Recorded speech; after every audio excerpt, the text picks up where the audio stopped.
96% du foncier en Guyane relève de l'État, une situation dénoncée depuis longtemps par la plupart des maires. Pour eux, l'absence de terres disponibles est un obstacle majeur au développement de leur commune. C'est ce que nous explique leur représentant, David Richer. L'État est propriétaire en Guyane de tout le foncier, donc nous les communes, nous demandons depuis des années, et ça continue encore, à ce que nous soyons propriétaires de notre foncier pour permettre simplement un aménagement, que ça aille beaucoup plus vite, car aujourd'hui, avec la baisse des dotations de l'État, on doit chercher de nouvelles recettes. Obtenir de nouvelles terres pour une commune, c'est pouvoir réaliser des projets d'aménagement et espérer, à terme, de nouvelles rentrées d'argent.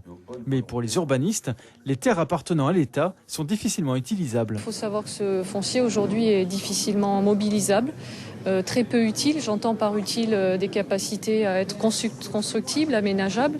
Et en tout cas, pour les terrains État, c'est difficilement le cas. C'est-à-dire qu'aujourd'hui, la bonne partie du littoral est aujourd'hui occupée par des terrains privés. Et c'est véritablement ceci en fait, qu'il faut mobiliser. En fait.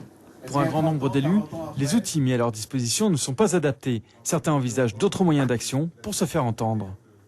J'en reviens toujours au Congrès. Le Congrès est une structure prévue dans les statuts de la CTG. À un moment donné, il faut que l'ensemble des élus de Guyane se retrouvent et puissent définir une vision, un projet Guyane, avec bien entendu des déclinaisons à tous les niveaux. Éducation, formation, foncier. Et c'est à partir de ce moment-là qu'on pourrait aller ensemble voir le gouvernement, quel qu'il soit. Le congrès de l'association des maires se poursuit demain. Il y sera encore question de foncier et de fiscalité.